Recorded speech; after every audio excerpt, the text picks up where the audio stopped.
Herkese merhaba arkadaşlar. Geçen bir video çektim, 1 milyondan fazla izlendi. Ben de şimdi uzun bir video şeklinde buzdolabı almayı düşünen, yeni evlenmeyi düşünen çiftler için bir rehber videosu hazırlamak istedim.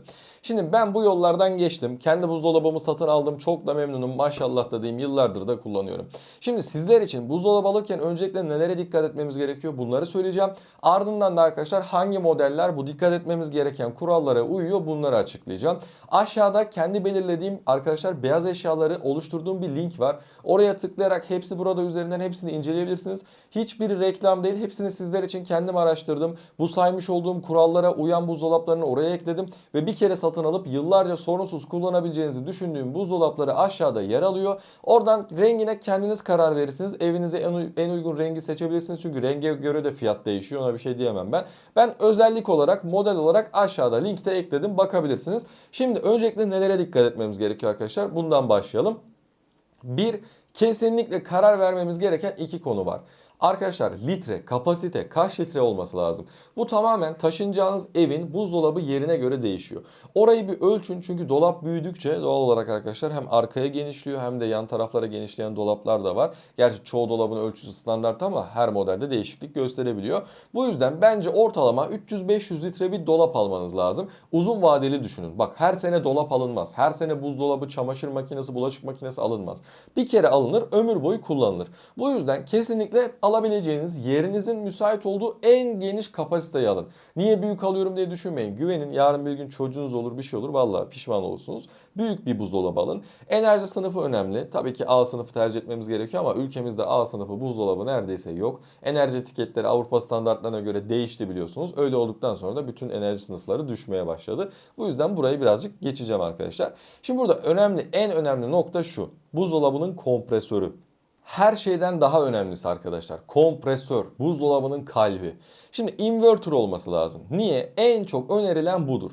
İhtiyaca göre hızını ayarlar, daha sessiz, daha az enerji tüketir ve çok daha uzun ömürlü olur. Şimdi klasik on-off kompresörler var. Bunlar sürekli dur kalk yapar, daha fazla elektrik tüketir, daha fazla ses yapabilir. Bunlara gerek yok. Inverter kompresörü alacağız. Bak, inverter arkadaşlar, bu çok önemli. Aşağıda bu modeli ekledim zaten. Linkte var bunlar.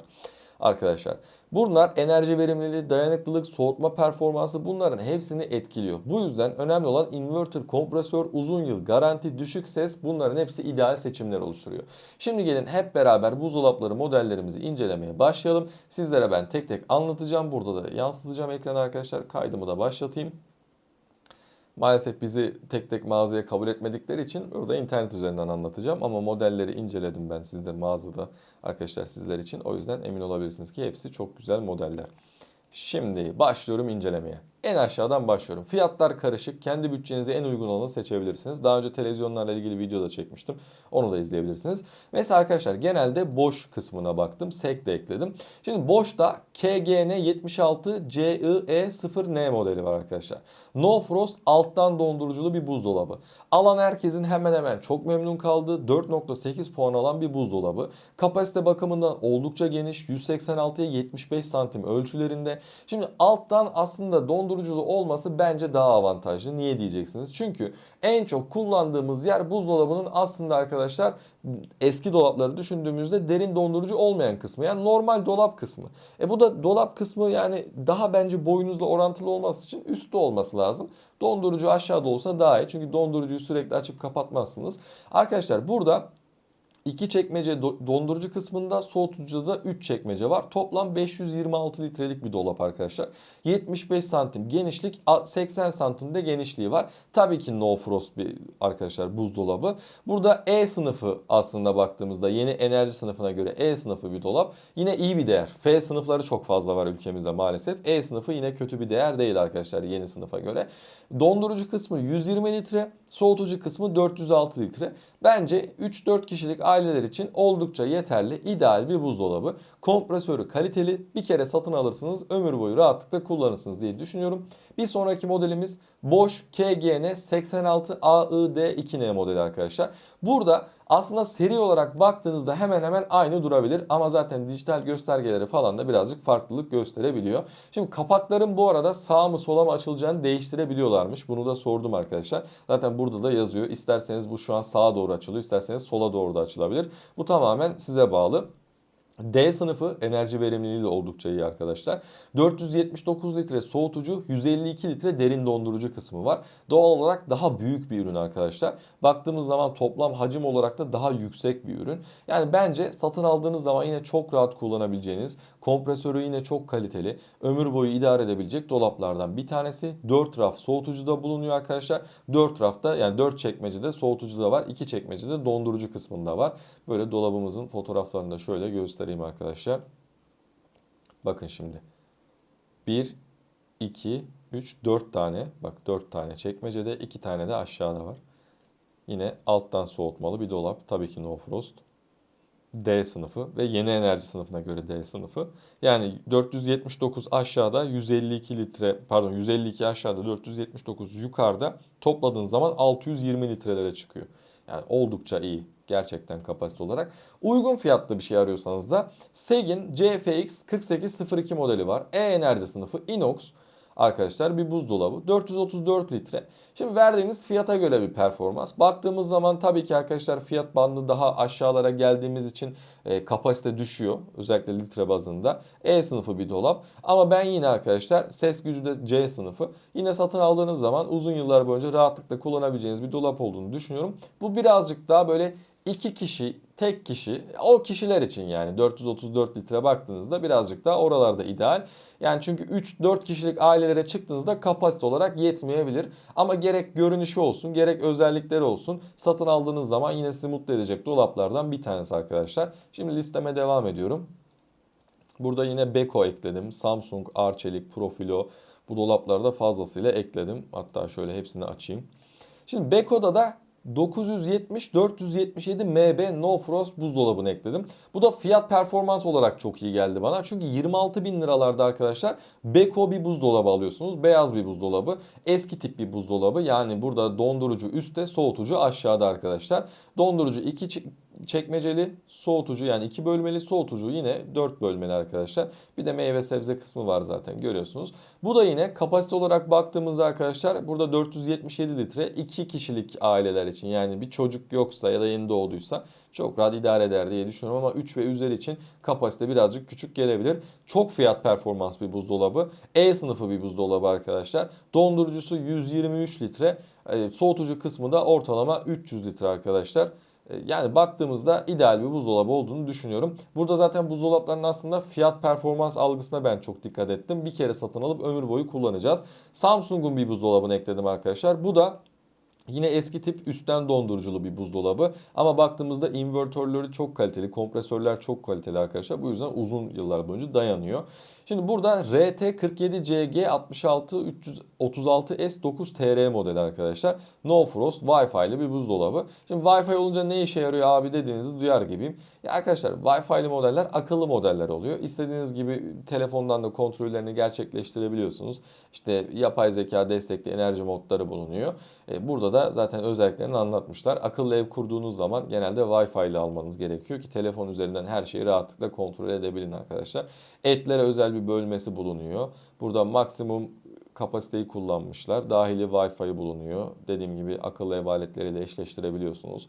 Çoklu tepsi isteğe bağlı alabiliyorsunuz arkadaşlar. Bak, uzun ömürlü verimli kompresör. Bizim olayımız bu. 20 yıl garantili dijital inverter kompresör. Bu. Yani 20 yıl garanti veriyor adam buzdolabına. Ömürlük. Ömürlük yani 25 yaşında evlensen 45 yaşına kadar rahat rahat kullanırsın diyor. Bizim mevzumuz bu arkadaşlar. Kompresörleri kaliteli ve garantisi uzun ömürlü burada buzdolaplarına bakıyoruz. Arçelik'te de 570-477 MB üstten donduruculuğu, yine eski tip bir şey. No Frost. Eski tip dediğim bu arada eski buzdolabı değil yani. Şimdi yenilerin hepsi alttan donduruculu olduğu için ben buna eski tip diyorum. Yoksa eski değil yani, doğru bir söylem değil, farkındayım. Burada da arkadaşlar yine baktığımızda 477 litrelik bir buzdolabı var. Fazla yeter, 500 litreye yakın yine. Yine yeterli bir kapasite olduğunu düşünüyorum. Arçelik marka, uzun ömürlü, servis desteği geniş. Herhangi bir problem yaşadığınızda anında müdahale edilir. Hiçbir şekilde ortada kalmazsın, parça problemi yaşamazsın. Bu yüzden bu listeye de eklemek istedim. Yine arkadaşlar garantisi çok uzun. Çift dondurucusu tek çekmeceli. Soğutucusu da yine tek çekmeceli olarak geçiyor arkadaşlar. Çekmecesi yok yani, böyle bölmeli bunlar. Bölme. Bir tane çekmece şurada var. Burada çekmecesi yok. Görmüş olduğunuz gibi oldukça yine ideal fiyat performans bir buzdolabı. Burada zaten amacım size modelleri göstermek, fikir oluşturmak. Profilo da var mesela. BD3055 ve Wave'in E-enerji sınıflı 483 litre alttan donduruculu buzdolabı. Profilo da oldukça iyi bir markadır. Dayanıklı ev aletleri zaten hakkını veriyor arkadaşlar. E sınıfı. Şimdi baktığımızda enerji sınıfı burada E sınıfı ama 108 dondurucu, 375 soğutucu. Yani totalde 483 litrelik bir dolabımız var arkadaşlar. Yine şöyle beyaz bir buzdolabı. Burada özellikleri yazıyor. Tabii ki enerji sınıfları E, F, D buralarda gidip geliyor. Ülkemizde yeni yeni B ve A sınıfları da gelir inşallah.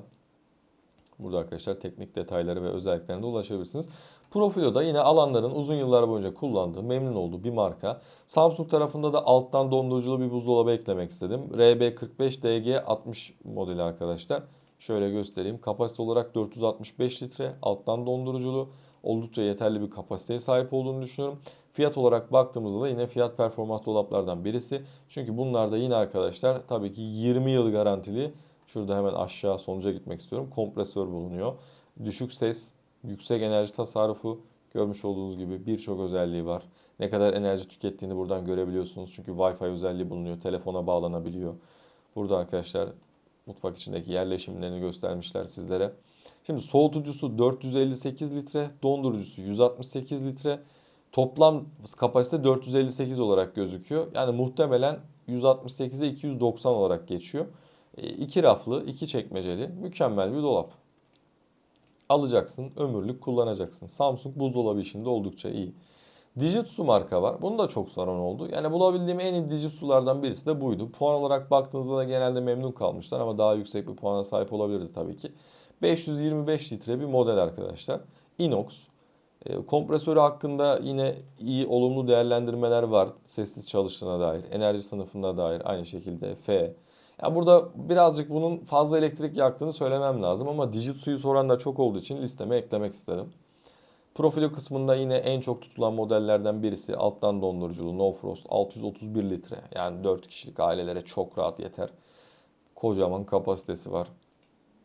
E sınıfı enerji arkadaşlar. Kapı yönü sağ ama değiştirilebiliyor bunlar biliyorsunuz ki. Baktığımız zaman kompresör burada bir tane var yazıyor. Burada yine uzun ömürlü bir kompresör kullanılıyor arkadaşlar. Ses verimliliği de C. Çift kapılı No Frost C sınıfı ses verimli olarak, enerji verimli olarak E sınıfı bir buzdolabı. Bu da yine kompresörü çok uzun ömürlü. Aldığınız zaman sizi mutlu edecek modellerden bir tanesi. Bosch KGN76VI E0N modeli arkadaşlar. Bu da yine No Frost alttan donduruculu buzdolabı. Burada da arkadaşlar Bosch KGN76VI E0N modeli var. Burada da yine alttan donduruculu bir dolabımız var. E sınıfı bir buzdolabı. Dondurucu 120 litre, soğutucu 406 litre. Yani satın aldığınız zaman uzun yıllar boyunca çok rahat kullanabileceğimiz bir buzdolabı daha ki Bosch marka. Bosch, Beko, Arçelik, Samsung, Profilo bunlar ülkemizde çok satan ve çok tutan modeller. Bu modelleri alan herkes genelde çok memnun, hiçbir problemde yaşamıyorlar arkadaşlar. Şimdi devam ediyorum modellerime bakmaya. Son iki tane modelim kaldı Arçelik ve Beko'da, onları da göstermek istiyorum. Arçelik'te üstten donduruculu. 740 475 EI modeli arkadaşlar. Üstten dondurucu seven arkadaşlar için de bu model ekledim. Yine kompresörü çok uzun ömürlü. A++ sınıfı ve enerji sınıfı var arkadaşlar. Burada zaten A+ sınıfı olduğu için bu büyük ihtimalle eski değerlendirmedir. Yeni değerlendirmeye göre muhtemelen C veya D sınıfıdır bu. 354 litre soğutucu, 123 litre dondurucusu bulunuyor. Kapasite olarak da oldukça yeterli.